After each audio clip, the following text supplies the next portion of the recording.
¿Ya? Ya. Bueno, ha llegado la hora de hablar de Quevedo. Y para esta ocasión, precisamente, tenemos a Leonela Lisa Notelli Correa, especialista en Quevedo, estudiante eterno de la maestría en letras españolas, y profesor casi emérito de bachilleres. Y bueno, Gracias, yo Julio. yo me presento a mí mismo, yo soy Julio Enrique Macosay Chávez, soy el miembro del seminario que menos van a ver en ese tipo de situaciones porque yo no me especializo en poesía aurisecular. Lo único aurisecular que más o menos domino es el teatro y más que nada la puesta en representación en las obras auriculares, en Calderón específicamente, pero lo que yo realmente me dedico es estudiar la influencia de lo medieval en las novelas del siglo XX y XXI. Y bueno, Leonel, por favor. Muchísimas gracias, Julio.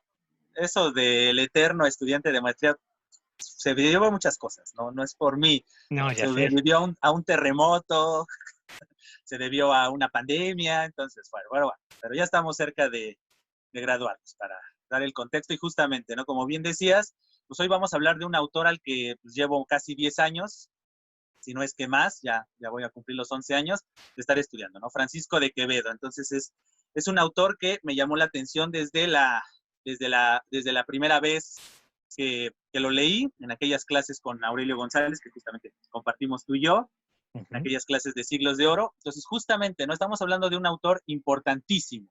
Entonces, en esencia, antes de comenzar a adentrarnos a su vida y a su obra, pues es importante dar un contexto general, o sea, para justamente hilar esta serie de pláticas que hemos tenido en el Seminario de Estudios Áureos.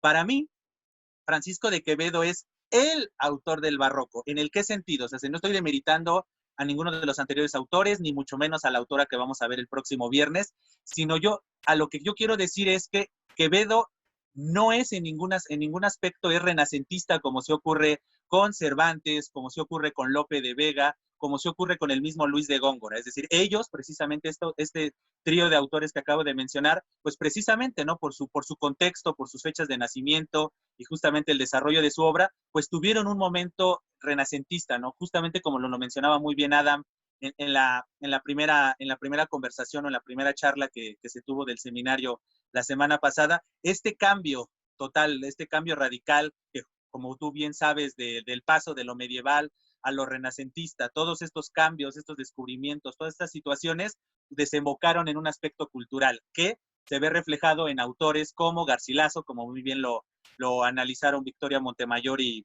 David Galicia, es este traslado, ¿no? No solamente del aspecto de la filosofía, la geografía, la teología, incluso con esto de la reforma y la contrarreforma que vimos con Jonathan y con Limón en la poesía espiritual o mística, justamente todos esos aspectos influyen en demasía en Cervantes, en Lope y en Góngora. Obviamente, cada uno de estos tres autores comienza a transformar y a revolucionar ese cambio de paradigma que implicó el Renacimiento, ese adaptar los metros italianos, adaptar las historias, esto producto obviamente de la imprenta que se comienza a globalizar, usando este término muy contemporáneo, a globalizar las culturas, las perspectivas, etcétera. Entonces, precisamente Cervantes, pues es el autor de lo narrativo, ¿no? Revoluciona todo a la narrativa y la tradición de la narrativa con el Quijote.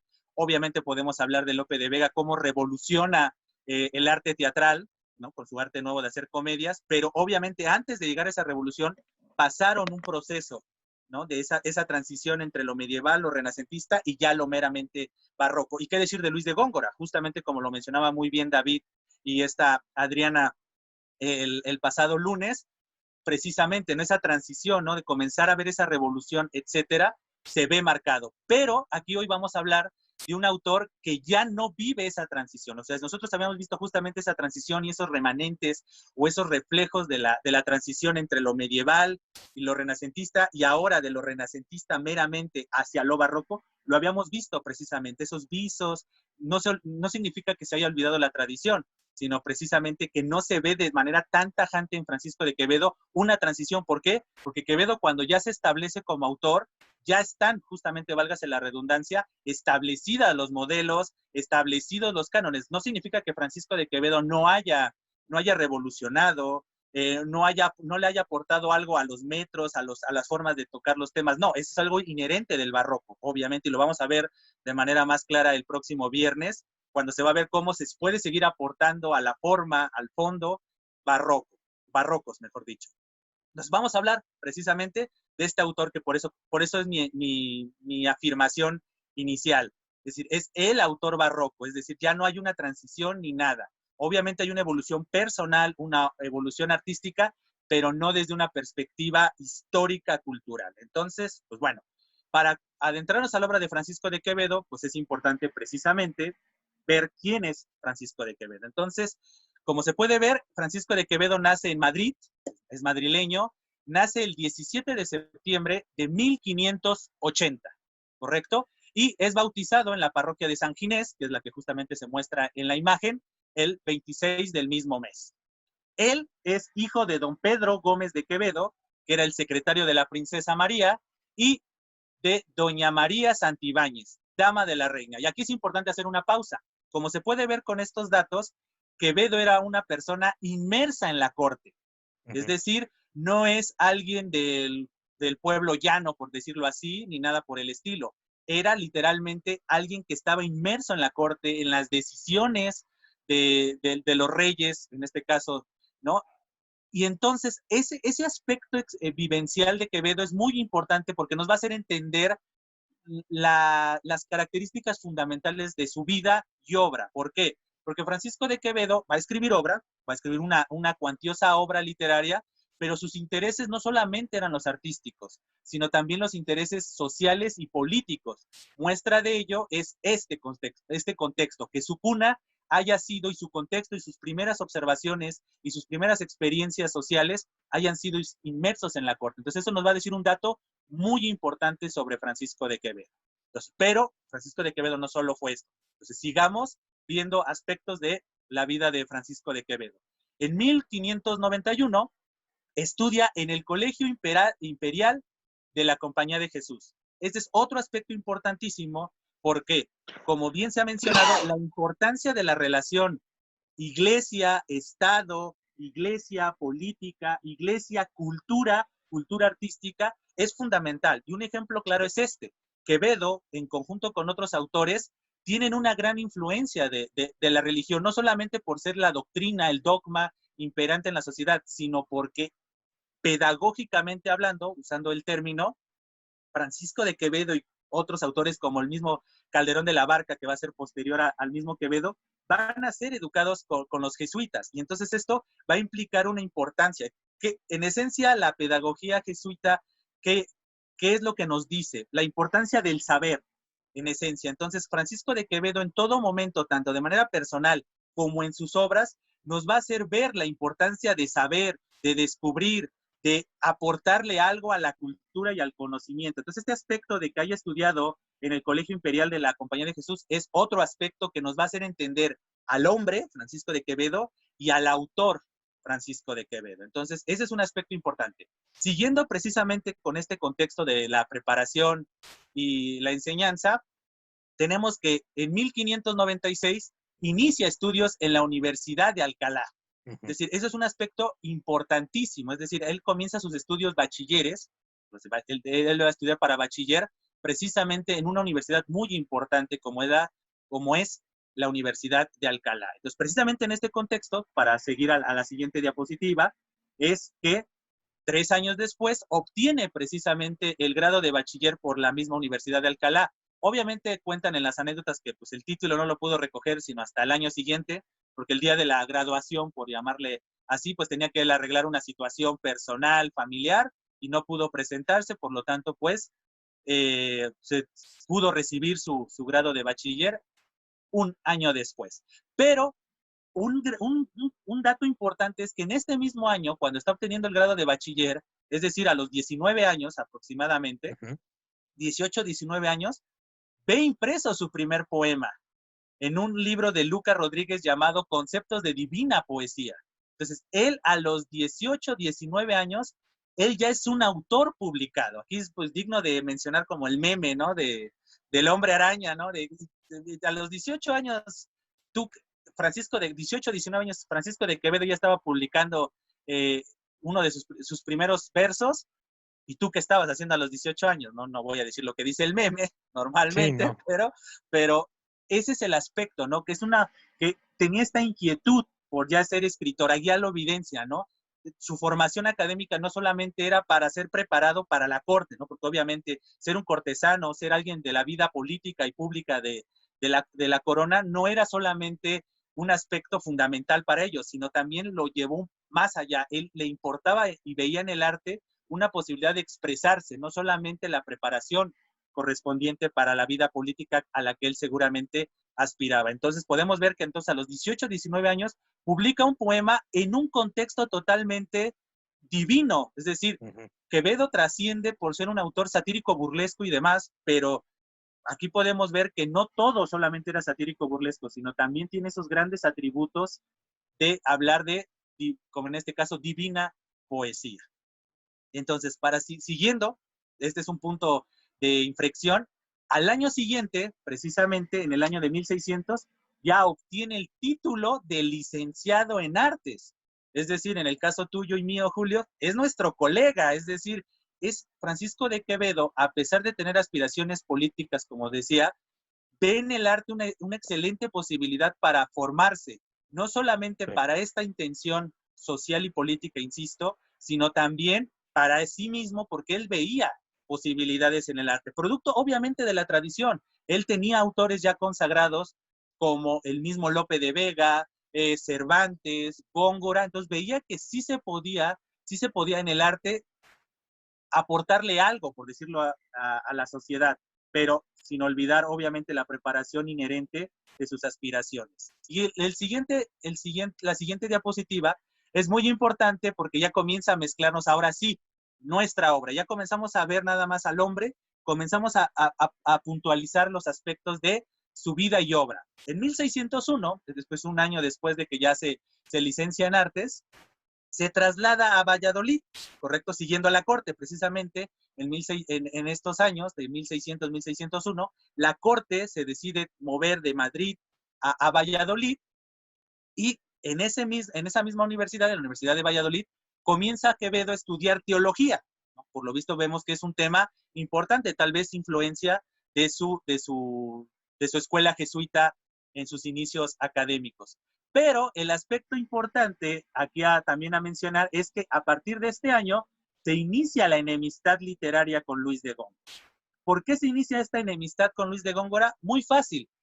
David, en la anterior sesión de esta serie de pláticas y conversaciones del Seminario de Estudios Áureos, mencionaba un poema que dice que lleva el señor Esgueva, que hablaba de que justamente el Esgueva era un río, un riachuelo que está en Valladolid, y Góngora se mofa de ese riachuelo y le habla de que lleva mierda y lleva orines y usa toda una larga lista de ingenios y agudezas y se burla de eso, pero obviamente también se podía entender que era una burla a su vez a la corte, ¿no?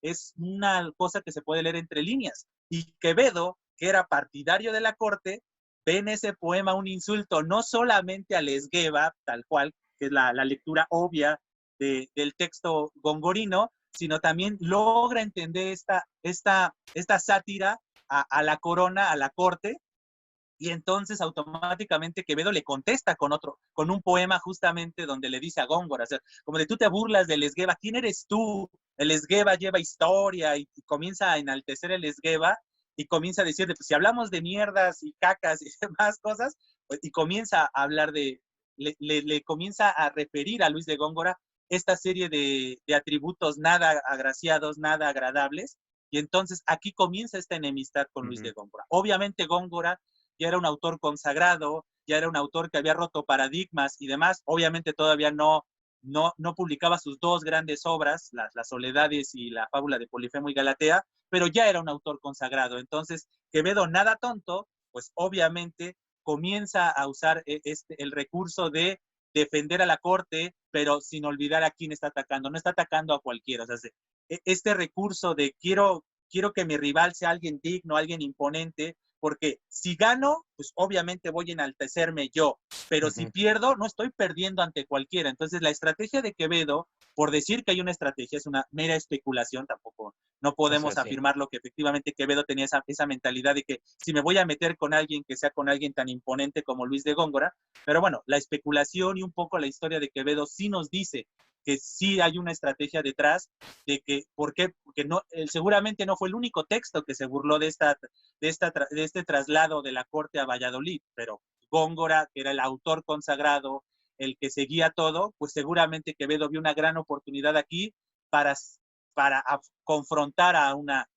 autoridad. Entonces es un dato importante porque pues gran parte de nuestras clases de literatura y demás en la secundaria, en la educación media superior, pues nos hablan de esta famosa rivalidad Góngora-Quevedo, que no fue una rivalidad personal. Ellos creo que nunca se encuentran personalmente, salvo una vez, por si acaso, en algún certamen, en algún evento, pero no, realmente su enemistad, por llamarlo así, o su rivalidad, mejor dicho, fue literaria, ¿no? Fue literaria en muchos aspectos, ¿no? Tanto por esta situación de índole política, principalmente, y después pues fue por cuestión estilística, ¿no? Francisco de Quevedo era un poco siguiendo a Lope de Vega y al mismo Cervantes, no eran muy partidarios de esta nueva propuesta que hace Góngora, tanto en Las Soledades como en el Polifemo. Entonces Quevedo, pues aquí inicia esta rivalidad, pero obviamente esta rivalidad va a tener más momentos. Obviamente hasta que Góngora fallece, pues obviamente esta rivalidad pues se diluye obviamente y por obvias razones.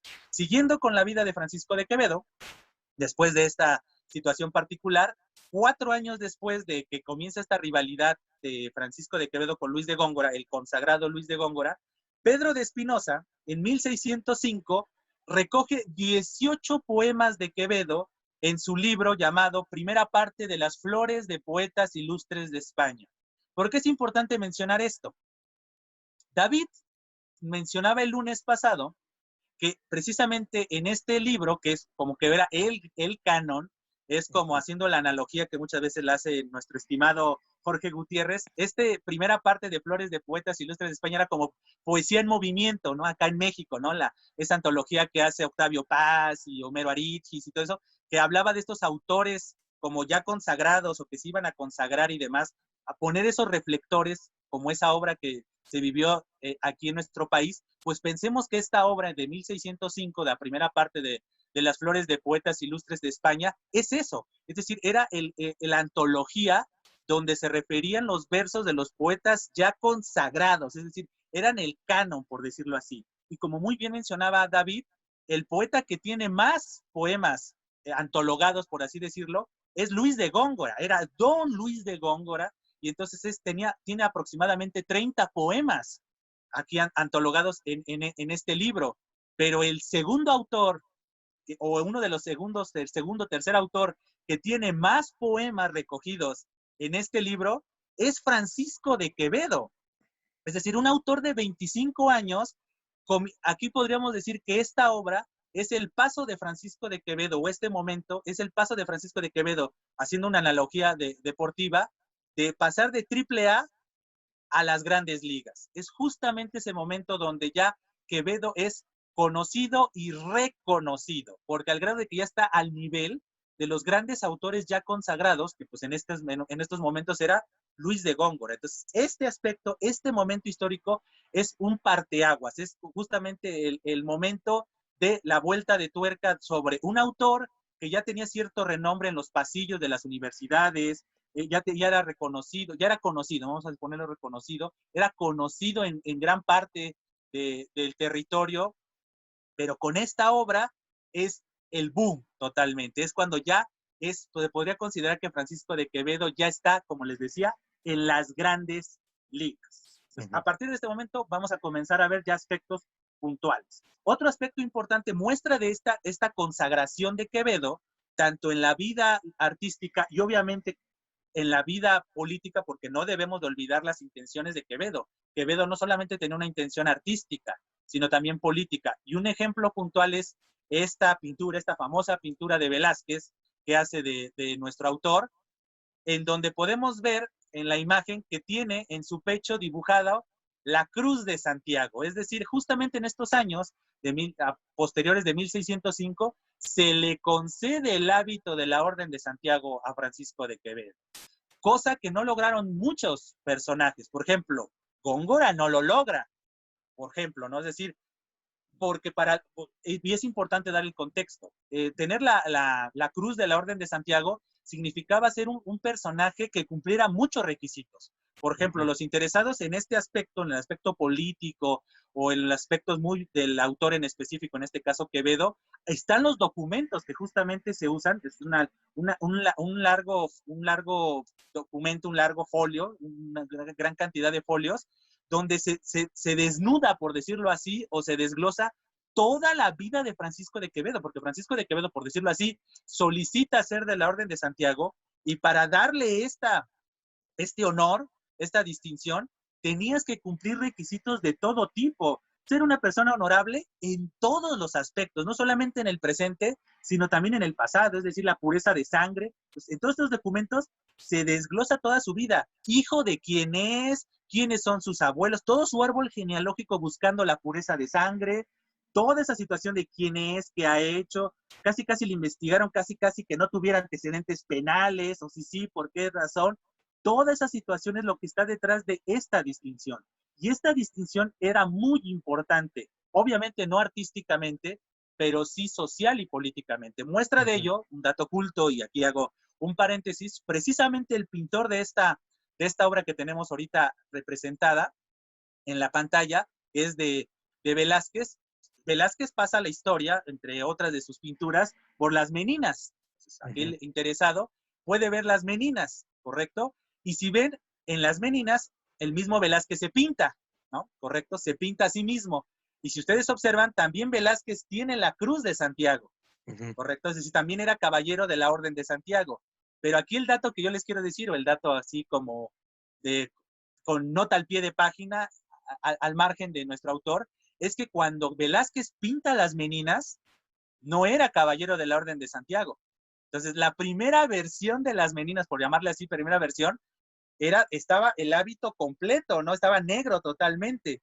Y cuando en años posteriores Velázquez consigue la Cruz de Santiago, él se solicita la pintura que había hecho para pintarse la Cruz de la Orden de Santiago. Entonces, para que vean que era muy importante esta distinción, no nada más era un atributo X, ¿no? Era dar un estatus, justamente como muy bien mencionaban tanto Adriana como David en la pasada sesión en relación con Góngora, era muy importante tanto que los artistas enaltecieran a la nobleza, a la clase aristotélica, porque era como de yo estoy en estos gremios, y Quevedo era este doble agente, por decirlo. Era artista, pero también estaba inmerso en esta clase aristotélica, no como solo como artista, sino como partícipe y artífice de ciertos actos. ¿Por qué? Porque él estaba al lado de la corte. Entonces, justamente esta distinción del hábito de la Orden de Santiago es fundamental para entender la fama de Quevedo, no solamente en el aspecto artístico, sino también social y político en consecuencia. Siguiendo con la vida de Francisco de Quevedo, después de esto, ya cierro la nota al pie de página de la mención de Velázquez, en 1626 se publica en Zaragoza, como ahí se menciona, quizás sin permiso del autor, es decir, de Quevedo, la famosa novela del Buscón, ¿correcto? ¿Por qué es importante mencionar que esto de sin permiso del autor? Quien haya leído el Buscón, y si no hay una, aquí hacemos otro paréntesis, es una cordial invitación a acercarse a esta novela, porque esta novela justamente nos va a servir como un acercamiento perfecto para la obra de Francisco de Quevedo. En esta novela picaresca, totalmente se ve, por decirlo así, la poética de Francisco de Quevedo, su forma de ver, su forma de analizar, su forma de escribir e interpretar la vida. Esta obra en realidad fue escrita 20 años después. Ustedes recordarán, yo les mencionaba que en 1605 es cuando se publica esta antología de poetas ilustres de España, y es cuando salta a las grandes ligas. Pues precisamente a partir de este momento Quevedo ya comienza a ganar certámenes, comienzan algunos de sus escritos breves y demás, comienzan a tener nombre, pero el Buscón, que es escrita aproximadamente 20 años antes de su publicación en Zaragoza, pues obviamente fue un libro tan polémico que estuvo en el Índex. Es decir, no era un libro muy bien visto. Entonces, obviamente, Francisco de Quevedo no quería que se saliera a la luz tan fácilmente. Por eso, aquí hay un mundo de especulación. Hay algunos especialistas que dicen que Quevedo sí quería que saliera a la luz el Buscón, solamente que mejor él se disfraza y dice, no, no, esa obra no es mía, yo no la saqué, yo no hice nada, ¿no? O es una obra de juventud, ¿no? O sea, no, perdónenme, o sea, tenía 20 años, o sea, tenía 20, 21 años, 24, 25 cuando le comencé a escribir. Disculpe, no era un joven, era un niño, ¿no? Pero no deja de ser importante que aquí Quevedo, sus dos pasiones están en la mesa, porque escribe una novela importantísima, al grado de que hoy en día se sigue editando, se sigue estudiando, se sigue analizando, porque ya es la novela de un buscador, de un buscón, de un pícaro llevado al extremo. O sea, si tenemos el protopícaro que era Lázaro, el Lazarillo de Tormes, que pues es un niño de pecho comparado con Don Pablos, porque Don Pablos no solamente es este hombre que anda buscando, que engaña, que tima y demás, sino que también es un personaje que ataca a ciertos sectores de manera flagrante, no de manera inocente o indirecta como lo vemos en las primeras obras de la picaresca. Obviamente también tenemos el Guzmán de Alfarache, siguiendo la tradición, pero el Buscón ya totalmente hiperbolizado, muy al estilo barroco. Es decir, tenemos un personaje tipo, o ya incluso prototipo, que era él, el pícaro, y Quevedo lo hiperboliza muy al estilo barroco y lo lleva a un extremo totalmente. Entonces, por eso era importante mencionar su obra más importante, que fue publicada así 20 años después de que él la escribe, porque encontramos visos, ¿no? Por ejemplo, muchos de los textos de Quevedo publicaban nada más en hojas sueltas y que sí estaban claramente evidenciadas que eran de Francisco de Quevedo, están escritas precisamente en la novela, ¿no? Es decir, está la premática de 1600, la premática contra los poetas güeros. Esos textos que sí el mismo Quevedo lo reconoce, están inmersos en la novela. Entonces, justamente eso nos facilita un poco saber que efectivamente la autoría de Quevedo está detrás de esta novela, pero que Quevedo no reconoció tan fácilmente precisamente por el riesgo que eso implicaba. Tal vez él iba construyendo una vida tanto artística como política, y esta novela, que al grado que les digo que fue puesta en el índice por parte del Vaticano, este índice de libros prohibidos y demás que tuvo lugar en estas épocas, pues obviamente eso le podía haber repercutido. Tanto nadar, tanto estar trabajando para ahogarse en la orilla por una novelita juvenil o algo por el estilo, aunque muy buena, pero no dejaba de ser arriesgada en su momento. Entonces, obviamente, tal vez por eso tenemos este dato de que Quevedo no dio su permiso de la publicación. Entonces, ahí está otro dato. Siguiendo con la vida de Francisco de Quevedo, otro dato curioso de la vida de este hombre, que vamos ahorita a analizar parte de su obra lírica, es que se casó. Un hombre que tiene decenas y decenas de textos en donde se mofa de las mujeres, en donde se mofa de los casados, en donde se mofa en sí del matrimonio en general, es un hombre que se casó. Pero bueno, vamos a hablar del contexto de este matrimonio. Como se menciona en la imagen proyectada, su amigo, el duque de Midanacelli, contrario a lo que se podría pensar, el duque es hostigado por su mujer para que obligue a Francisco de Quevedo a casarse casi casi contra su voluntad con una señora llamada Esperanza de Mendoza, señora de Cetina, ¿correcto? Y viuda, ¿no? Todavía para acabarle. Es decir, esta señora ya grande, ya con experiencia, es decir, porque ya era viuda, tenía hijos, pues la esposa del duque de Midanacelli logra convencerlo de, no, pues es que tú insístele, Francisco es un buen hombre y necesita casarse, o no sé, tal vez Francisco de Quevedo era muy conocido en su época por ser muy vicioso, entonces no sé si la esposa del duque le estaba diciendo, no, es que pues necesita una mujer para ya sentar cabeza y dejar de estar arriesgándose y jugándose, o tal vez también por sus cuestiones políticas, que Quevedo todo el tiempo estaba arriesgando, siguiendo a tierras enemigas,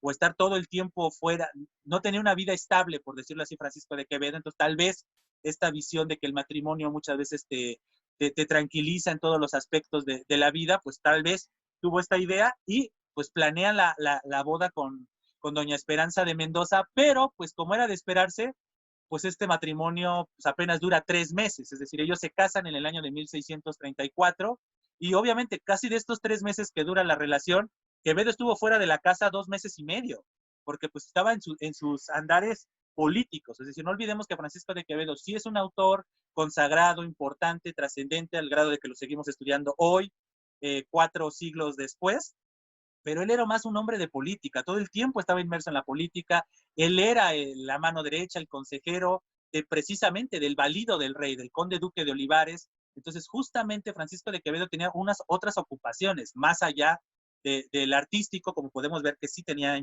interés por el arte, pero su interés principal, obviamente, como muy bien mencionaba David, en este contexto general de estos siglos, finales del XVI y a lo largo de todo el siglo XVII, era una meta, una aspiración de cada persona subir el nivel social, no solo para sí mismos, sino también para el apellido y en consecuencia para la familia. Entonces, este matrimonio, pues en realidad pasó de noche, es decir, no le aportó absolutamente nada a Quevedo, ni en el aspecto social, ni en el aspecto político, ni mucho menos en el cultural. En el cultural, pues tenemos ahí una serie de textos que escribe unas cartas y unos poemas que habla al respecto de este matrimonio, y nada más esa es la gran aportación, ¿no? Este matrimonio no le dio más a Francisco de Quevedo. Pero bueno, era un aspecto curioso, por decirlo así, de la vida de nuestro autor.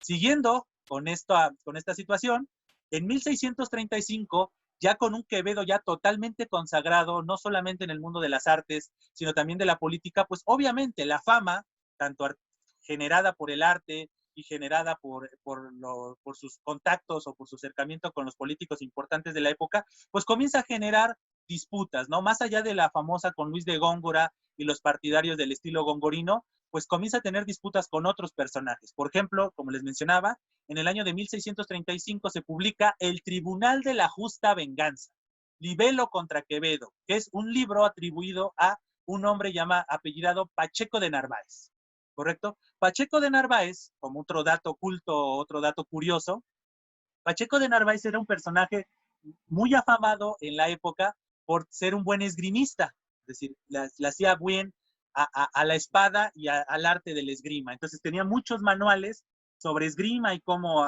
moverse y cómo pararse y las estrategias, las técnicas alrededor del esgrima.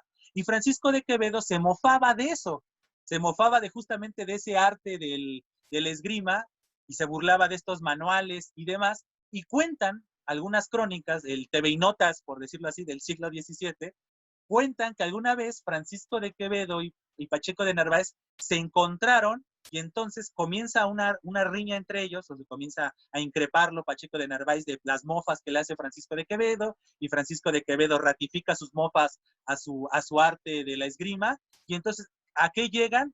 Llegan a que Quevedo era muy peleonero, tuvo infinidad de duelos y demás, y entonces este caso no iba a ser la excepción, y entonces se enfrentan a un duelo, Pacheco de Narváez y Francisco de Quevedo, donde el maestro de la esgrima, Pacheco de Narváez, uno supondría que iba a ganarle a alguien inexperto en los artes de la esgrima como lo era Quevedo, y no, Quevedo le gana a Pacheco de Narváez y entonces la enemistad entre estos dos personajes crece a tal nivel que precisamente escribe este hombre, por eso se le atribuye a él, pues no se sabe, pero se le atribuye esta obra a Pacheco de Narváez por todo este contexto y por esta situación que tuvieron tanto en el texto, en la pluma, como ahora sí en la espada. Entonces, esta es una de las obras que van en contra de Quevedo. Esta obra, en esencia, del Tribunal de la Justa Venganza, pues es eso, como lo dice el título. Este autor, esta voz que nos habla en el libro, toma un rol como de juez y comienza a criticar todos los argumentos, todos los aspectos, los recursos, etcétera, de la obra de Francisco de Quevedo.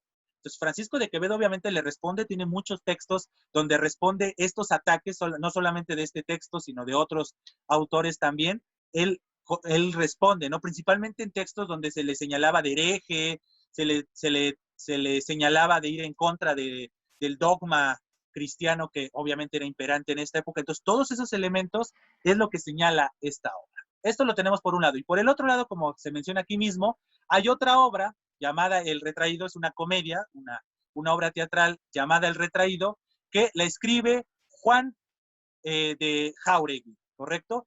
Y entonces, ¿quién es Juan de Jáuregui? Juan de Jáuregui pasa la historia por dos cosas, nada más. Ustedes se podrían cuestionar, ¿por qué está un retrato de Miguel de Cervantes? ¿Qué tiene que hacer Miguel de Cervantes ahí? Sí.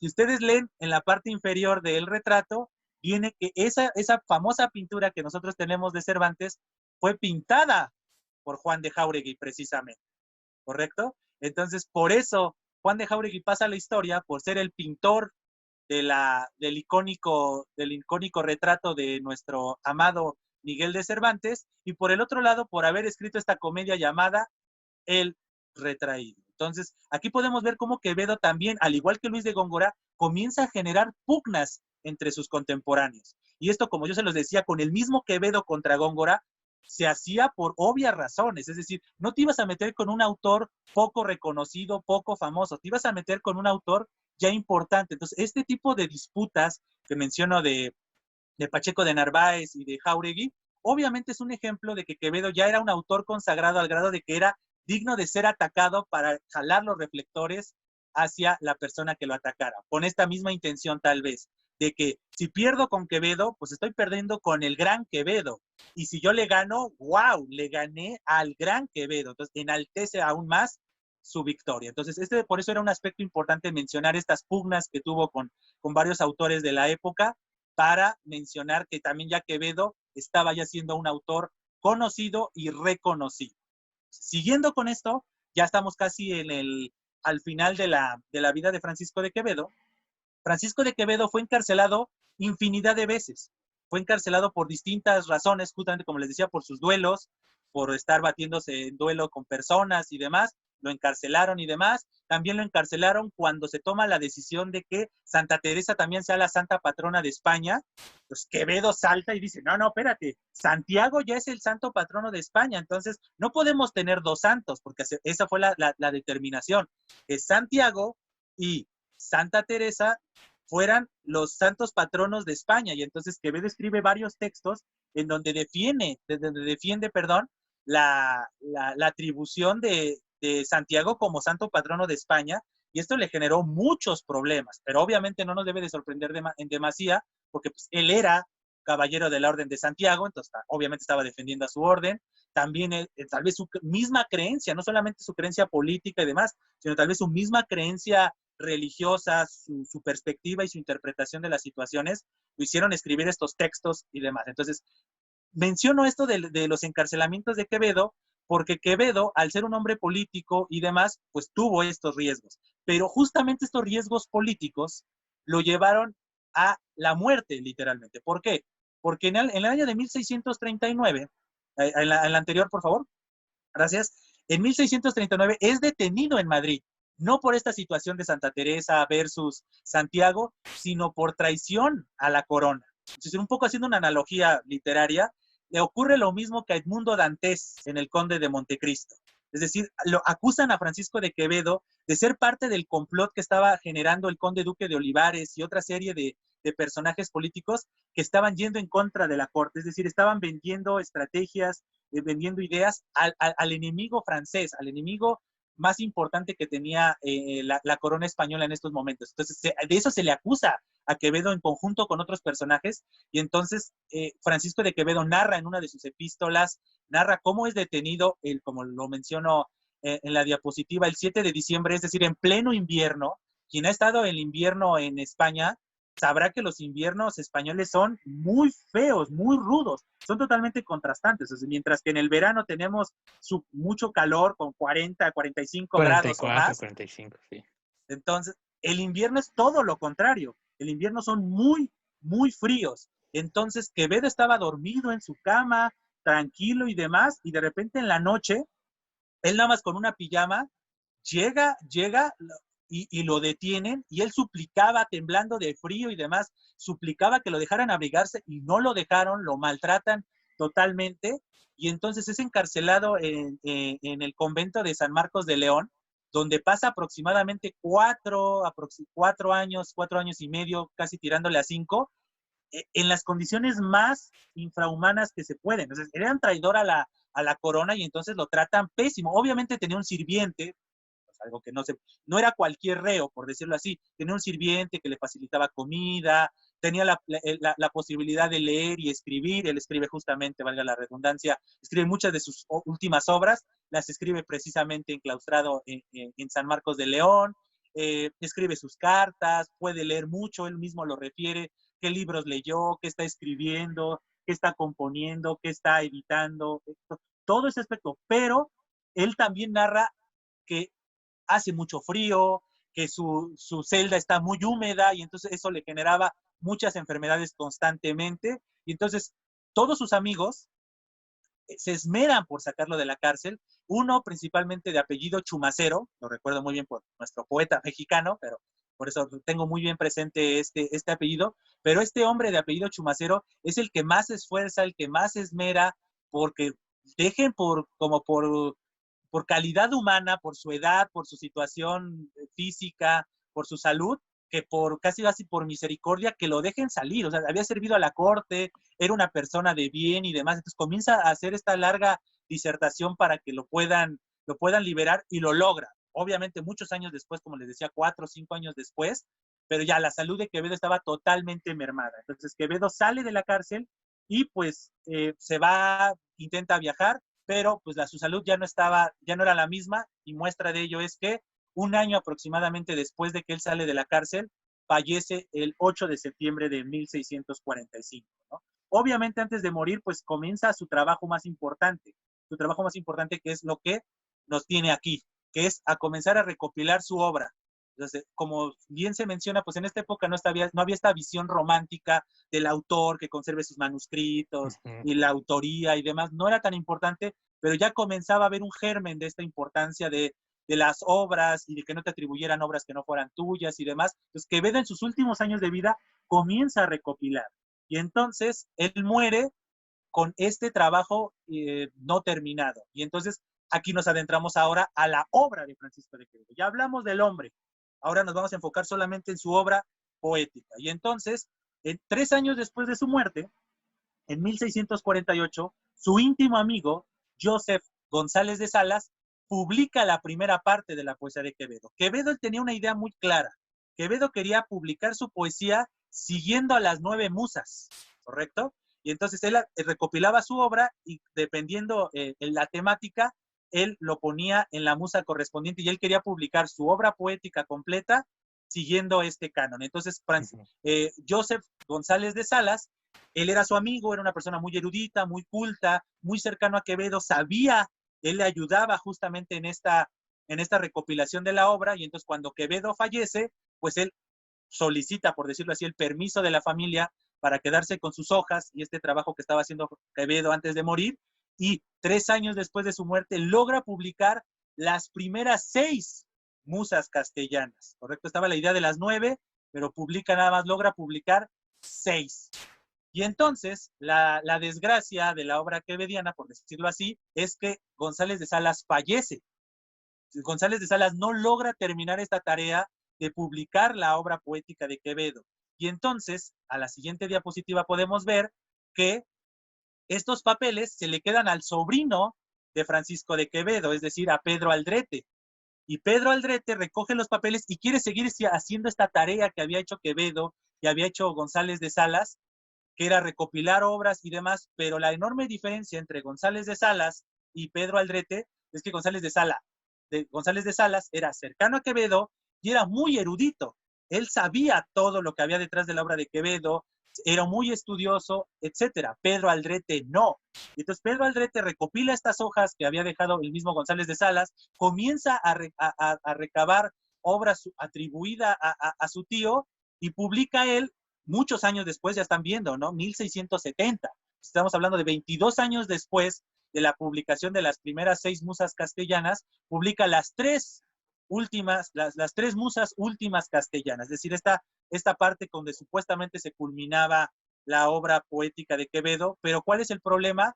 Que muchos de los textos que aparecen en esta edición, en este libro, no son textos de Quevedo. Son textos que se le atribuyeron a Quevedo y Pedro Aldrete, con esta falta un poco tal vez de feeling filológico para enaltecer nuestra carrera, pues él la creyó, dice, pues aquí dice que es de mi tío, y pues va a la antología, va a la edición. Entonces, el error de esta edición, por decirlo así, es que hay una enorme cantidad de textos que no son de Quevedo, y más aparte, la edición en sí, los textos, no están tan bien cuidados como se había ocurrido en la edición de 1648 de esta primera parte de las musas, de las 6 primeras musas castellanas. Entonces, aquí tenemos precisamente el panorama del hombre Francisco de Quevedo, su vida, sus intereses y demás, y de su obra poética.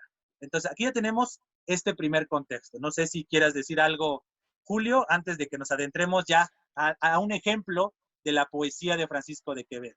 Justo tengo una duda en relación con todo lo que acabas de decir.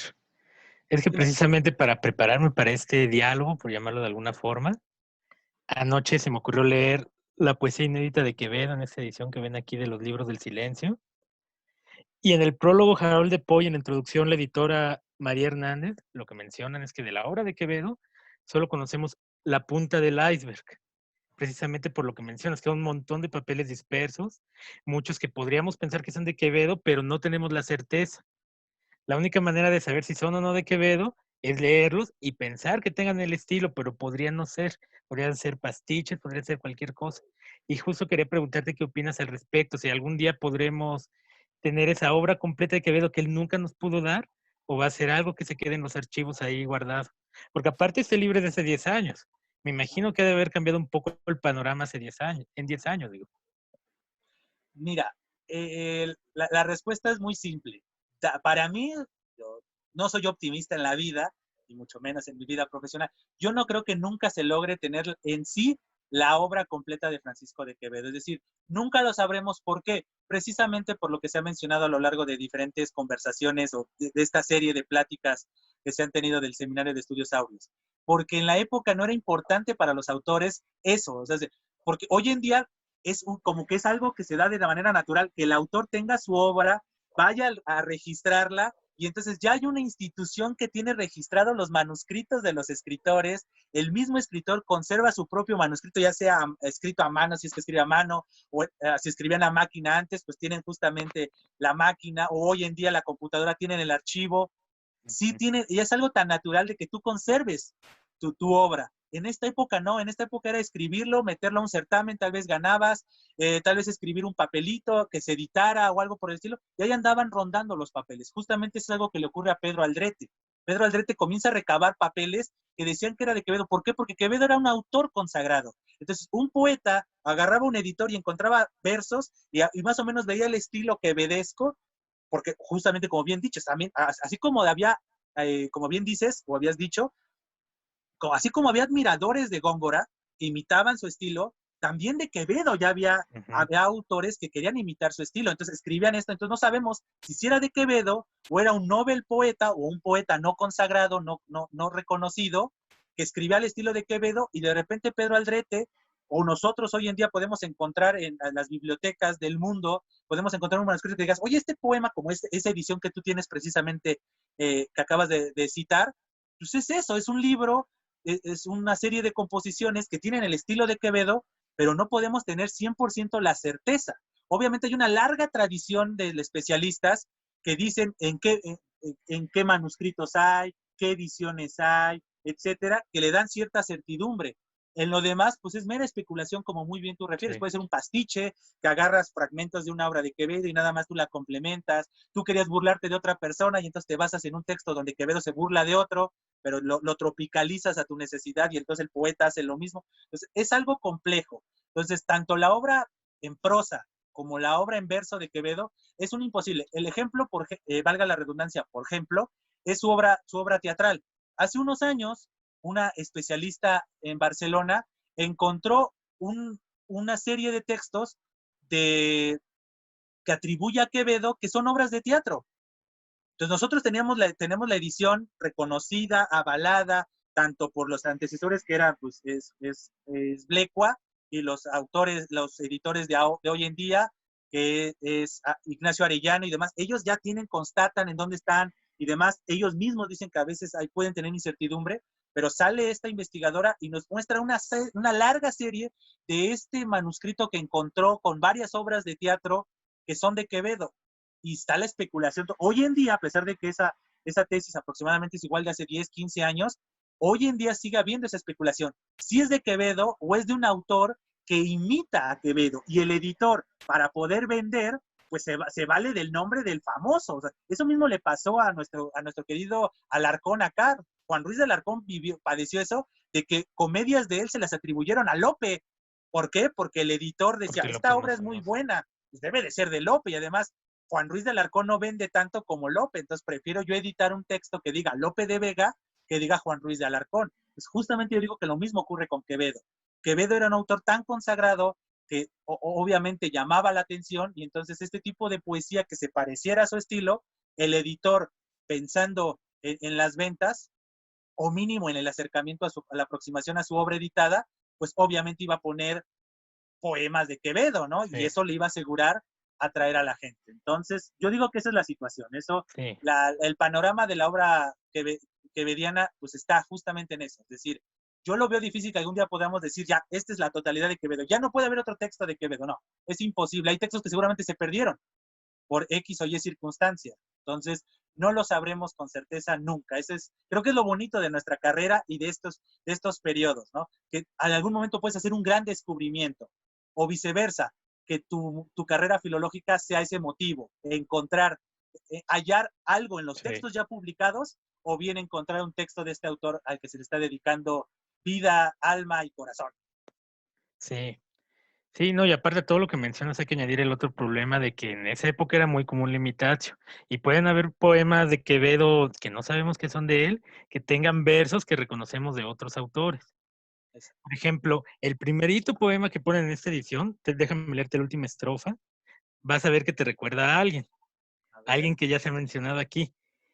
Bajé la rueda, reconozca y sienta que en un punto la muerte la resume, en humo, en polvo, en viento, en sombra, en nada. Eso va a escribir Quevedo. Un quevedista debería decir, ¿tú crees que Quevedo iba a escribir exactamente eso? No, uno podría decir así de primera mano, pues no, es imposible que Quevedo tomara esos versos de ese autor contemporáneo, ¿no? Entonces, Pero pero, como bien menciona la editora, Góngora los toma de Camoes, al igual que Quevedo. exactamente, entonces dices, exactamente, dices, Camoes, y no es el primer poema que Quevedo traduciría, por decirlo así, de Camoes. El famoso es hielo abrasador, es fuego helado, es una traducción, justamente. Entonces, ese es justamente el arte complejo, y ese es el tomar riesgos. Uno como filólogo toma esos riesgos, ¿no? De la interpretación de la obra, la interpretación muchas veces de aspectos de la vida del autor que nos pueden facilitar acercarnos a su obra, y este tipo de textos, ¿no? Es tomar un riesgo, es decir, los Sí, editores de esa edición que tú citas, pues tomaron ese riesgo de decir, aunque claro, abajo dice justamente, ¿no? Como subtítulo, textos atribuidos a Quevedo. O sea, Quevedo aparece en grande y en chiquito aparece textos atribuidos a Quevedo. ¿Por sí, qué? Porque no se tiene la certeza. No se puede tener no. la certeza de que sean de Quevedo. O sea, es algo que, no sé, sacáramos la ouija y entonces le preguntáramos, Quevedo, sí o no, este poema es tuyo. Es la Sí, única no. forma, tal vez, La o que no editora sé, deja muy... ahora que está tan Sí, famosa Dark, pues que pudiéramos crear esta máquina que nos llevara al siglo sí, XVII y ver pero a no. Quevedo escribiendo y demás, sería la única forma, ¿no? Que eso, pues, para los filólogos sería encantador. Uno está tomando la receta de la serie Dark, estás viendo qué hicieron y cómo le hicieron para crear esta máquina que crea esta temporalidad, pero mientras, lo único que tenemos son nuestra máquina del tiempo, por decirlo así, pues son los testimonios, ¿no? Los testimonios que hay en ediciones y demás. Y justamente esto nos lleva al siguiente punto. Sí. Vamos a ver unos cuantos poemas de Quevedo, pero antes de adentrarnos a la poesía de Quevedo, pues veamos rápidamente cuáles son las 9 musas, cuáles fueron el parámetro que usó Quevedo para recopilar su obra lírica. Entonces, tenemos de manera rápida, tenemos a la primera musa, que es Calíope, que es la musa de la poesía épica. Tenemos después a Erato, que es de la poesía amorosa. Vamos a ver justamente un ejemplo de esta musa el día de hoy. Tenemos a la musa Clio, que era principalmente de la historia, por decirlo así, de los textos históricos. Tenemos a Polimnia, que en esencia era la musa de la retórica, de la grandilocuencia, el bien hablar, etcétera. Tenemos a Uterpe, que era la musa de la música en general. Tenemos a Melpómene, que era de la poesía sacra, que obviamente Quevedo tiene también, como vieron, su primera composición publicada es de tendencia sacra. Tenemos después a Urania, que era, pues, principalmente era la musa de la astronomía y de la didáctica, ¿no? Que Quevedo, hoy vamos a ver un ejemplo de esta poesía didáctica, que nosotros la conocemos también como poesía moral. Tenemos a la musa Terpsícore, que era la musa de la danza, ¿no? Y la poesía coral, justamente este traslado de voces y demás. Y por último, pero no menos importante, tenemos a la musa Thalía, ¿correcto? Que era la musa de la poesía bucólica, ¿no? La que, pues, obviamente Garcilaso llevó hasta sus más altos momentos con sus églogas famosas y demás, con estos pastores y demás. Justamente estas 9 musas fueron como el leitmotiv o el hilo conductor que usa Quevedo en este plan de recopilar su obra. Y entonces, justamente en este contexto, pues adentrémonos precisamente a la poesía de nuestro querido autor Francisco de Quevedo. Entonces vamos a ver el primer poema. El primer poema es un poema que a mí me encanta por 2 razones. Bueno, 3 razones. Uno, porque es de Quevedo, llevo muchos años dedicado a Quevedo, entonces por obvias razones, pues le guardo una gran estima al autor. El segundo es porque sabe describir de manera de muy buena manera la importancia de la lectura y en consecuencia de la escritura. ¿No? O sea, no hay lectura sin escritura y no hay escritura sin lectura por obvias razones. Es este círculo virtuoso de nuestro quehacer, ¿no? Tanto filológico como artístico. Y la tercera razón por qué este poema me gusta es porque precisamente, y no me dejarás mentir, Julio, y tal vez todos los que nos están viendo y son amantes de la literatura, siempre uno que quiso estudiar letras, siempre nos hicieron las típicas preguntas, ¿no? ¿Estás seguro que quieres estudiar esa carrera? ¿Para qué sirve? ¿Qué utilidad tiene estudiar letras? Todo ese tipo de preguntas nos hacen en algún momento cuando uno toma la determinación de estudiar letras. Y después de unos años, justamente yo ya dentro de la carrera, pues todo el mundo siempre me hacía esa pregunta, ¿no? ¿Para qué sirve? ¿De qué te vas a dedicar? Y uno siempre contestaba lo típico, ¿no? Pues yo puedo ser editor, corrector de estilo, investigador, puedo ser docente, puedo ser parte de un equipo colaborador de publicidad o de algún político, corregirle sus discursos o escribírselos. X o Y, ¿no? Das toda la larga lista de posibles empleos que tiene un filólogo. Pero en algún momento te cansas de estar solo hablando del mercado y te olvidas del aspecto más importante de la vida, que es uno mismo. Uno tiene que ser feliz y uno tiene que ser agradecido con lo que hace, con lo que tiene y con lo que es en consecuencia. Entonces, últimamente, en la actualidad, a pesar de que ya llevo muchos años y estoy a punto de graduarme de la maestría y demás, sigue habiendo gente que me sigue preguntando, ¿y qué estudiaste? ¿Y para qué sirve? Y entonces llega un momento en el que te olvidas del aspecto comercial, trascendente y demás, y te enfocas en el aspecto personal y en el aspecto incluso universal, humano, por el bien a la humanidad. Y entonces mi respuesta es este soneto. Este soneto es el que justamente me sirve ya como respuesta cada vez que me preguntan, ¿para qué lees? ¿Para qué escribes? ¿Cuál es su utilidad? Y entonces, en vez de enfocarme en el aspecto capitalista o comercial o práctico, entre comillas, me voy a un aspecto didáctico, me voy a un aspecto moral, como justamente lo llaman muchos de los editores. Entonces, no sé si te parece, Julio, tú léelo completo, el soneto, sí, y lo vamos justamente desglosando para que entiendan por qué les digo esto, de que es la respuesta didáctica a nuestra pasión filológica. Sí. Adelante, bueno, Julio. Yo lo leo aquí de la edición de Crosby. Adelante. Retirado en la paz de estos desiertos, con pocos pero doctos libros juntos, vivo en conversación con los difuntos y escucho con mis ojos a los muertos. Si no siempre entendidos, siempre abiertos, o enmiendan o fecundan mis asuntos, y en músicos callados contrapuntos, al sueño de la vida hablan despiertos. Las grandes almas que la muerte ausenta, de injurias de los años vengadora, libra, oh gran don Joseph, docta la imprenta. En fuga irrevocable huye la hora, pero aquella el mejor cálculo cuenta, que en la lección estudios nos mejora. Gracias, Julio. Como pueden ver, este poema se puede desglosar de manera muy fácil, ¿no? Es decir, el epígrafe es desde la torre. Francisco de Quevedo había heredado de su familia la famosa torre de Juan Abad. Literalmente, la torre de Juan Abad está en un desierto. Hoy en día, pleno siglo XXI, es casi imposible llegar a ella.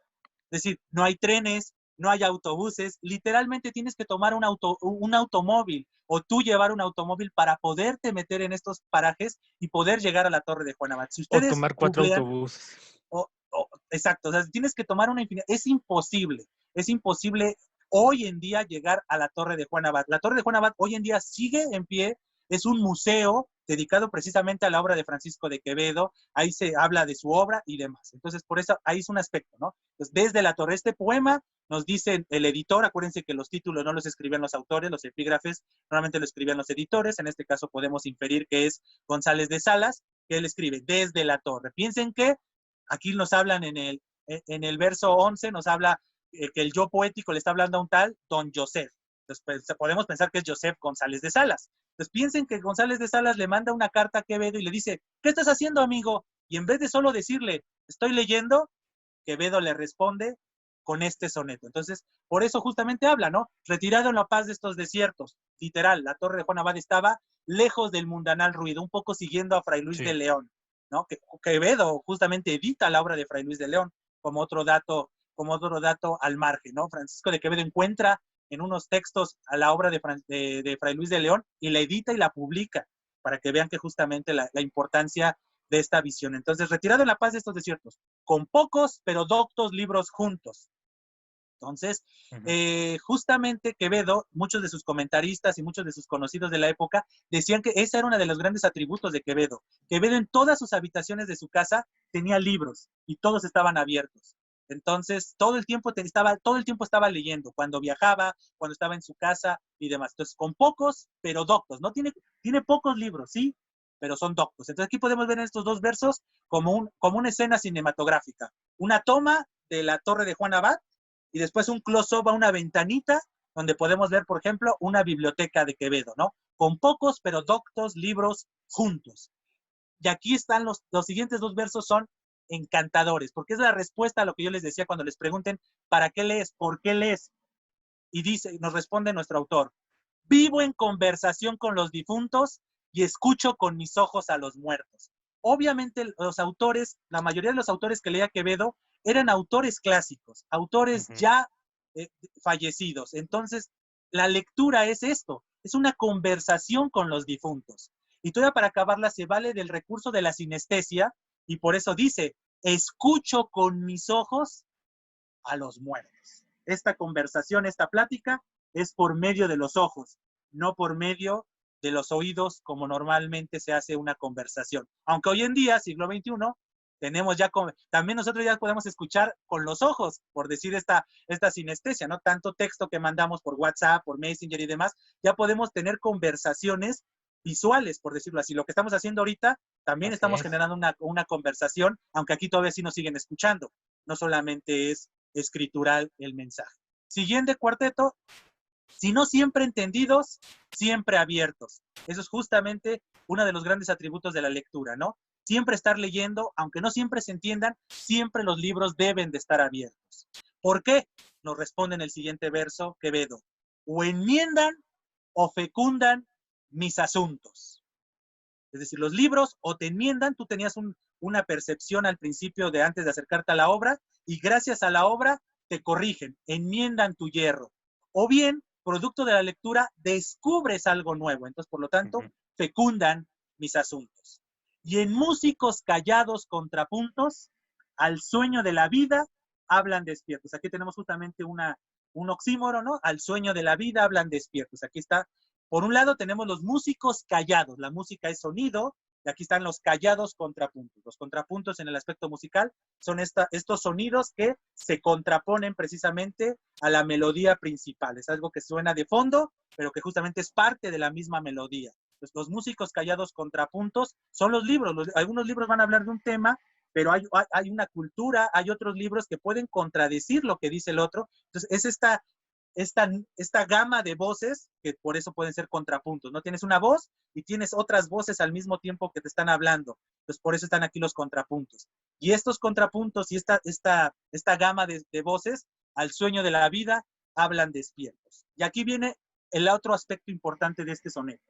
Las grandes almas que la muerte ausenta, de injurias de los años, vengadora, libra, oh gran don Joseph, docta la imprenta. Justamente es el aspecto importante de la lectura y de la escritura. La imprenta, este invento tan importante para la cultura occidental que tuvo lugar en el siglo XVI, es eso.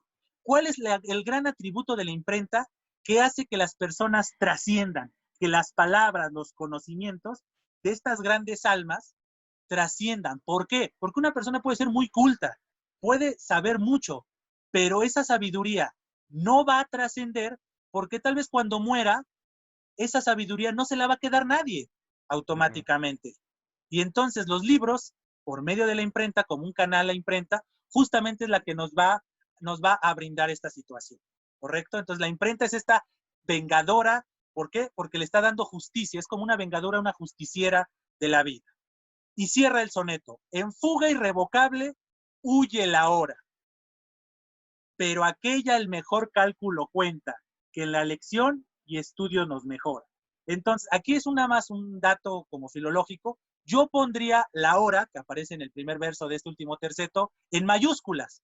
¿Por qué? Porque en la época había un concepto que era la hora de todos, que es la muerte. Muestra de ello es que Quevedo tiene una obra llamada La hora de todos y La fortuna con Ceso. Entonces yo pondría en mayúsculas la hora para entenderlo. No está hablando de la hora del reloj, está hablando de la hora de todos, es decir, la muerte. Entonces, entendiendo este aspecto, entonces podemos entender el terceto como: en fuga irrevocable huye la muerte. Es decir, gracias a todo este contexto que nos está hablando a lo largo de los versos anteriores, la muerte huye en fuga irrevocable.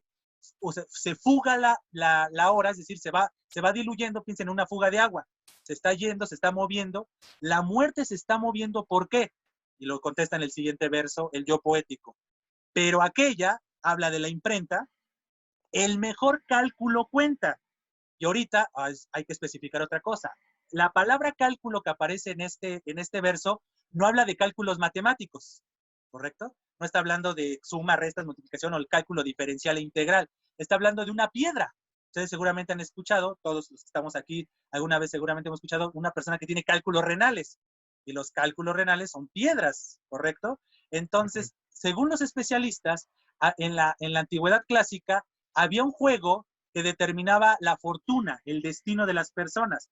Y eran piedritas, cálculos, si eran blancos o negros. Y eso justamente era el juego. Si te tocaba una piedra negra, pues obviamente tu fortuna no iba a ser tan dichosa. Y si te tocaba una piedra blanca, pues era un destino un poco más fructífero y venidero y agradable. Pensemos un poco la analogía a lo que se vive aquí en México, lo que vive los hombres vivimos en México con la ida a marchar o no, hacer el servicio militar o no, la bola negra o la bola blanca.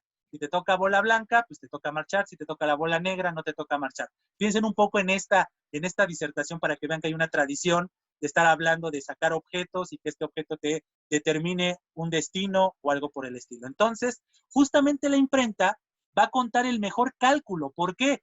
Porque gracias a la imprenta, el destino de esta gran alma va a ser fructífera y va a ser benéfica, no solo para la propia persona, porque el prójimo va a poder leer y saber sus conocimientos y su mera existencia, un poco recordando a Jorge Manrique y las coplas a la muerte de su padre. Eso es justamente los hechos, las obras, incluso hasta la máxima cristiana de por sus frutos lo reconoceréis, se ve aquí reflejado. Los libros, precisamente por eso van a calcular el mejor cálculo, porque va a ser un destino fructífero precisamente por eso. Y por eso, ¿por qué? Porque los libros, como muy bien nos dice el último verso, que en la lección y estudio nos mejoran. Precisamente este soneto es un excelente ejemplo que nos engloba todo a Francisco de Quevedo. Nos habla de una perspectiva moral, que qué es lo bueno y qué es lo malo. Nos habla de un amor a las letras, no solamente a las letras escritas, él escribiendo el poema, sino un amor también a la lectura, y viniendo de un hombre tan culto como Francisco de Quevedo. Y nos habla justamente de una espiritualidad, de una trascendencia, precisamente. Entonces, este soneto con el que yo quisiera cerrar toda esta participación, porque obviamente el tiempo ya nos está correteando. Entonces, con este soneto, yo sintetizo de muy buena manera la obra de Francisco de Quevedo. ¿Por qué? Porque fue un hombre culto, fue un hombre que leyó mucho, que escribió, y muestra de ello es que trascendió. Muestra de ello es que hoy, 4 siglos después, seguimos hablando de este autor. Entonces, no sé si te parece, Julio, vamos a cerrar con la última diapositiva para acercar a todas estas personas que no, la siguiente diapositiva, por favor, ya Los demás poemas los vamos a dejar para otro momento, cuando hablemos ya de poesía amorosa y satírico-burlesca. Quisiera nada más para cerrar esta conversación sobre Francisco de Quevedo, acercarlos un poco a la obra tanto de Quevedo como de los especialistas. No olvidemos la intención también de esta serie de pláticas, que es precisamente, ¿no?, acercar a nuestros a futuros alumnos de Siglos de Oro, o aquel todo interesado en la literatura de los Siglos de Oro y principalmente de Francisco de Quevedo, acercarlo. Tal vez no ha tenido una aproximación todavía, entonces pues cerremos con la presentación de algunos textos de especialistas, algunas ediciones buenas de Francisco de Quevedo. Como lo pueden ver, la primera de ellas es esta, la que tengo en las manos, es de Ignacio Arellano, que se llama Francisco de Quevedo, ¿correcto? Es de la editorial Síntesis, que fue publicada hace aproximadamente 14 años. Y este librito, como lo pueden ver, es muy delgado, pero es muy bueno. Es decir, déjenme ver, en estas menos de 200 páginas, son 197 páginas, Ignacio Arellano sintetiza toda la obra de Francisco de Quevedo. Nos habla de la prosa, nos habla del verso, y lo sabe hacer de manera muy bien. Es decir, una aproximación perfecta. Si quieren saber quién fue Francisco de Quevedo literariamente hablando, y algunos aspectos incluso también de la política, porque Ignacio Arellano últimamente ha escrito muchos artículos sobre la vida política, social y cultural en general entre los 1580 y los 1645, los años en los que vivió Quevedo, lo menciona, pero obviamente la obra de este libro fundamentalmente es la obra de Francisco de Quevedo, y lo sintetiza de muy buena manera. ¿Cuáles son los recursos? ¿Cuáles son las tradiciones que sigue? Pone ejemplos de textos. Este libro, este manualito, por llamarle así, un manual, es excelente para aproximarnos a la obra total de Francisco de Quevedo. Y en general esa colección, en realidad, porque sí, en general, sí. No solo analiza Quevedo, hay de todos los siglos, hay de Calvino, etcétera. Italo Exacto, Calvino, sí, muchas otras cosas. hay uno escrito por nuestro estimado Aurelio González sobre el romancero en América. Entonces, ahí está justamente, ¿no? Esta colección de la editorial Síntesis es muy recomendable para cualquier interesado en aspectos muy generales, obviamente, sí, muy generales, pero sí muy enriquecedores para acercarnos. Estos libros nos sirven justamente para la aproximación. Como dice el soneto de Quevedo, ¿no? Enmiendan o fecundan. Este tipo de colecciones fecundan, y a veces nos enmiendan, ¿no? Muchas veces uno se siente especialista de un autor, y gracias al especialista que escribió la obra, nos enmiendan la plana. Las siguientes dos obras son biografías de Francisco de Quevedo. La primera, de René Bouvier, es Quevedo, hombre del diablo, hombre de Dios, que es esta que tengo en las manos. Como lo ven, también es muy pequeña, pero en esencia el recurso que usa René Bouvier es mezclar la vida y obra de Quevedo. Es decir, va hablándonos de aspectos de la vida de Quevedo, y de repente dice, y este interés o esta inquietud de Quevedo o esta situación se ve reflejada en su obra, y pone fragmentos, ¿no? Pone poemas completos o pone fragmentos de su obra en prosa, y justamente está mezclando, ¿no? Como una buena biografía, ¿no? Muchas veces la biografía de un artista, pues nada viene de la nada, ¿no? Entonces los autores no solamente hablan de lo que crean, ¿no? Muchas veces hay un guiño de su aspecto vivencial o existencial, y justamente René Bouvier es lo que hace, ¿no? Habla de aspectos de la vida de Quevedo y los matiza o los enriquece con aspectos de su obra.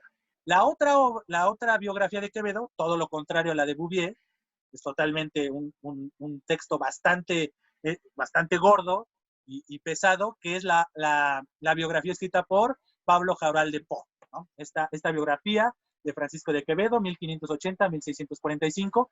Esta obra es justamente una biografía no solo de la vida de Quevedo, sino también de la España que le tocó vivir a Quevedo. Es decir, está basada en muchos documentos históricos de la época. Entonces te va refiriendo justamente, ¿no? Quevedo vivió esto en estos años, y te pone el contexto, qué se estaba viviendo en la corte, en el aspecto cultural, en el aspecto histórico, hasta incluso en el aspecto religioso.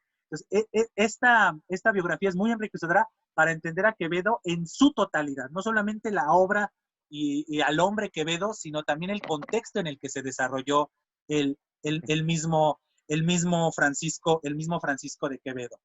Otra obra que tenemos aquí mencionada es ya sobre aspectos muy puntuales de su poesía, que tenemos la obra de Julián Olivares, que es La poesía amorosa de Francisco de Quevedo, un estudio estético y existencial, que precisamente, como lo dice su título, analiza de manera muy detallada toda la poesía amorosa de Quevedo, donde la tradición, los recursos, todo, ¿no? Es decir, obviamente no va a hablar de aspectos de la vida de Quevedo, porque de Quevedo no se conoce mucho su aspecto sentimental, pero sí toda su cultura, todo este bagaje cultural que está reflejado en la poesía amorosa de Quevedo, sí lo analiza de muy buena manera Julián Olivares.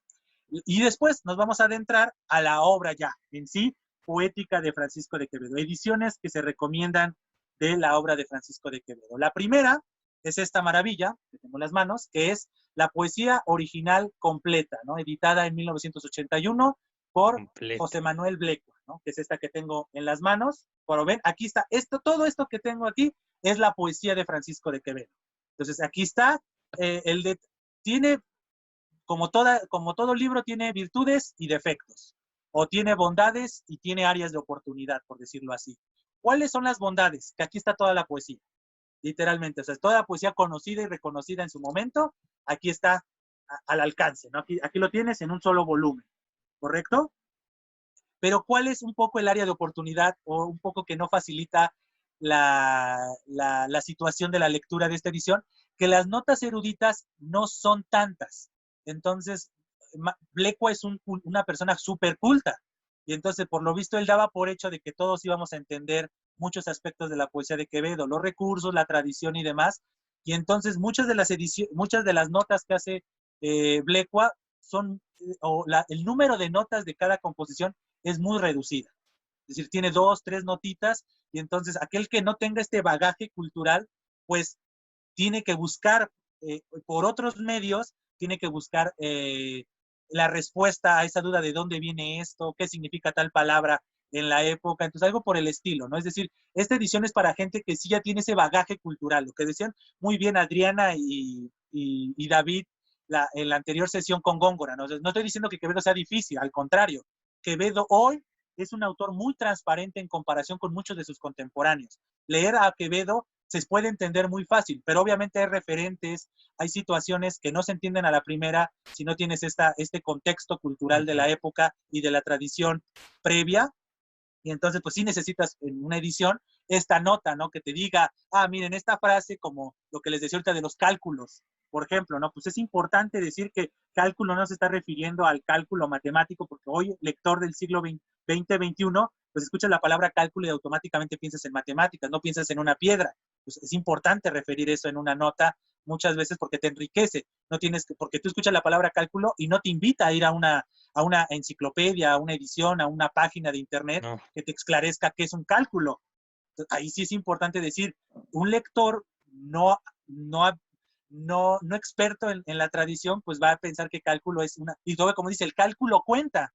Entonces, te hace pensar más en matemáticas. Sí, porque es anfibológico eso. Exactamente. Entonces, pero en este caso es anfibológico para nosotros. No creo que Quevedo estuviera hablando de cálculo diferencial e integral. Es anfibológico para un lector posterior a Francisco de Quevedo. Entonces, esa es un poco la peculiaridad de esta edición.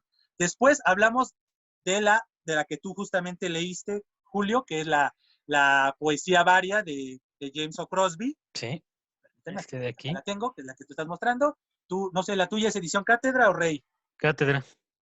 Entonces, Julio le está mostrando la de Cátedra, la que pueden conseguir en la actualidad. Yo tengo la viejita, la de Editorial Rey, que es la misma edición y demás, solamente que en los años 90, por lo visto, Cátedra no tenía permiso de publicar en México. No sé qué acuerdos hubo, y por eso se reeditaba con la red editorial iberoamericana, mejor conocida como Rey.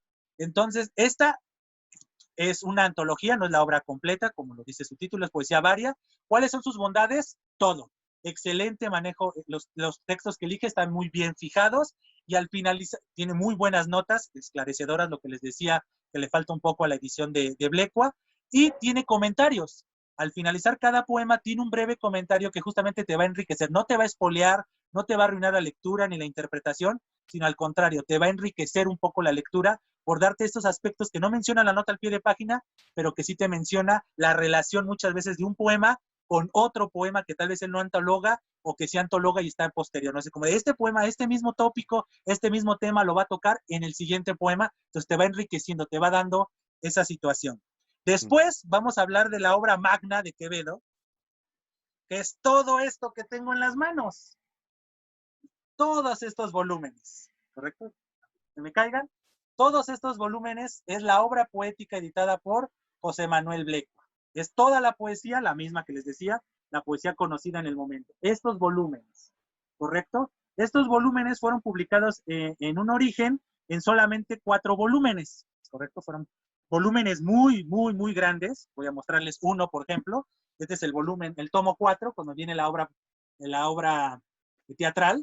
Pues vean, son grandes los libros, son aproximadamente 30 centímetros de alto, no son muy gruesos, pero, y entonces piensen que así era así es, hay otros 3 de estas mismas dimensiones y demás. Años después, cuando salió las ediciones baratas que todos conocemos de las librerías de viejo y demás, pues justamente esas grandes, no se editó el 4º tomo, el del teatro no se edita, los primeros 3 tomos se dividen, ¿no? Cada tomo se divide en dos volúmenes. Pues aquí lo podemos tener, son estos 6. ¿Cuál es la bondad de esta edición de Blecua, que es contraria a la que publica en Planeta? Que está otra vez toda la poesía. Es un gran aporte. Pero no tiene notas eruditas, no tiene ninguna nota erudita esta edición, no. Porque esta edición es crítica genética. Es decir, tiene todas las variantes, tiene todos los textos publicados del mismo, valga la redundancia, de los textos, tiene todas las variantes de los textos, tiene apartados en las notas al pie de página, no son notas eruditas, las notas al pie de página son en el tal manuscrito, en el verso tal, decía tal palabra. Entonces, sí. no tiene ninguna nota erudita. O sea, literalmente es enfrentarte al texto y a sus diferentes versiones en manuscritos, sí, a ver si se en ediciones, en antologías. Sí. Entonces, ahí está. Entonces, ¿cuál es la bondad de esto? Que tienes un excelente, o sea, para aquellos interesados en las variantes, esta edición es ideal, ¿correcto? Después nos vamos a la siguiente, que también es muy buena, ya es reciente, que es la poesía satírico-burlesca de Quevedo, ¿no? Por Ignacio Arellano, ¿no? Que es esta, que es de la editorial Iberoamericana, ¿no? Es totalmente, es una excelente edición, es uno de los grandes editores, de los grandes especialistas en la obra de Francisco de Quevedo hoy por hoy, y entonces su introducción, que fue su tesis de doctorado, es magnífico, esta distinción entre lo satírico y lo burlesco, la tradición, cómo se tomó, cómo era el humor de la época y demás, que eso pues sería algo digno de que lo hiciéramos como seminario, tal vez hacer un especial sobre sátira, lo satírico y lo burlesco, porque es muy importante entender el humor, qué es lo que hacía reír a los españoles de estas épocas y cómo se valían de esos recursos o los recursos que se valían los autores. Justamente esta edición, que solamente se enfoca principalmente en sonetos, de la poesía satírico-burlesca de Quevedo. Entonces, Ignacio Arellano, en su estudio introductorio, hace un muy buen análisis de la época y del humor de la época. Y por el otro lado, yéndonos a la fijación de textos, muy bueno.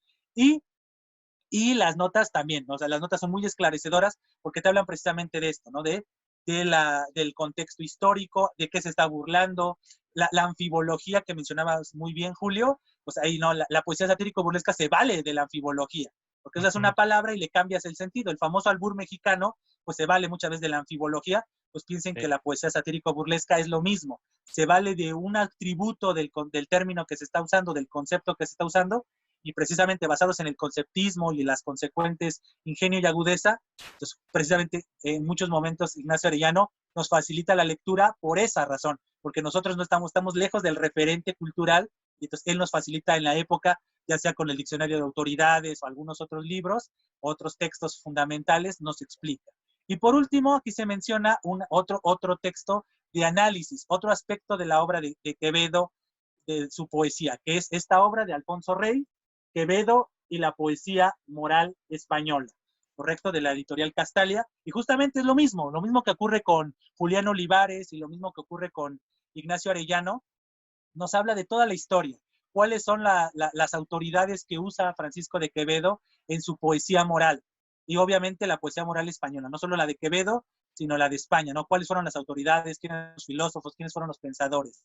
Entonces, toda esta serie de ediciones, algunas son difíciles de encontrar ya, porque esa es la paradoja que muy bien mencionaban Adriana y David en la anterior sesión. estos autores que hemos hablado, hablar de Garcilaso, hablar de Boscán, hablar de San Juan de la Cruz, hablar de Fray Luis, qué decir hablar de Góngora y hoy hablar de Quevedo, que son autores que han trascendido, que son muy importantes para la cultura en lengua española y más allá de la lengua española. Paradójicamente, sus ediciones críticas, analíticas y demás no son tan vendidas, o sea, no están tan accesibles como otras. Entonces, es un aspecto importante que mencionar, ¿no? Entonces, pero no son imposibles. Es decir, si uno tiene la voluntad de encontrarlas, pues sí, también hay otras ediciones críticas de Quevedo, o sea, aquí tenemos una de la poesía, tenemos muchas de poesías, aquí que son de fácil acceso, que también tienen sus bondades. Tenemos esta, por ejemplo, de Pablo Jaural de Poe, aunque también es buena. Tenemos también las didácticas, Castalia didáctica, que también te facilita, tiene muchas notas, tiene cuadros y diagramas. Tenemos otra edición de Blecua de Castalia, pero esta es poesía escogida, nada más es como una antología de sus grandes ediciones, escogió los poemas. En la actualidad, una institución que se dedica mucho al análisis de la obra quevediana es la Universidad de Navarra, que tiene sus propias ediciones.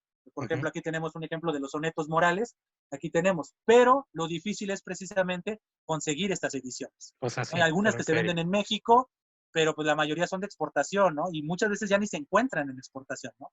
Entonces lo volvemos a encontrar en bibliotecas, etcétera. Pero, de todos modos, también, como muy bien mencionaba Adriana y David el lunes pasado, la fama de Quevedo también de ser un autor complejo, difícil, de sus referentes y demás, para nada. Es decir, son autores muy transparentes que se nos podemos acercar a ellos.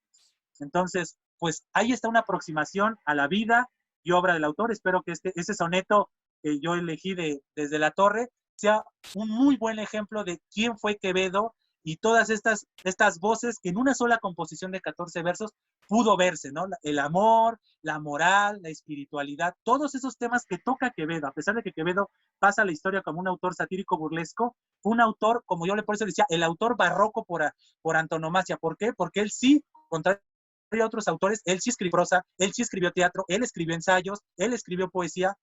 Entonces, él sí fue un autor muy diverso y supo adaptarse a las necesidades de cada uno de estos géneros. Entonces, por eso mi afirmación inicial, y con eso quisiera cerrar esta plática, a menos de lo que nos refiera Julio, es precisamente eso, ¿no? Que Francisco de Quevedo es el autor del barroco porque ejemplifica toda esta polifonía que existía en la época. Entonces, con eso yo doy por concluida mi intervención. No sé si tienes alguna otra situación, Julio. Bueno, ya no hay mucho tiempo para hablar realmente, ya nos pasamos como unos 15 minutos, sí, pero lo último que quisiera decir, y me voy a afianzar de la última editorial que mencionaste, la EUNSA, es que algo muy importante que Quevedo es que aparte de haber escrito obra, ha permanecido como un personaje en el imaginario cultural popular desde el 19 y el 20. Por ejemplo, EUNSA, aparte de publicar la obra de Quevedo, ha publicado obras sobre Quevedo. Me parece que una obra de teatro y algunas otras cosas, ¿no? Y lo vamos a encontrar hoy en día de muchas formas. Por ejemplo, quien haya visto la película del Capitán a la Triste, aparece Quevedo ahí, por ejemplo. Que no me gusta mucho mencionar a ese autor porque es un viejo bien horrible, pero sí, lo es. O por ejemplo, no tengo aquí a la mano el libro, pero la editorial de novelas gráficas Astiberri sacó una colección de frases populares ilustradas, que te enseñaba la otra vez, y el segundo volumen se llama Cagarse en la leche, y en la portada sale Quevedo, literalmente, cagándose en un litro de leche. Sí, efectivamente, sí. Quevedo sigue siendo un personaje de la cultura, totalmente. Y sobre todo su aspecto cómico, a pesar de que era mucho más complejo que eso, pero es lo que nos hemos quedado en el imaginario cultural. Sí, efectivamente.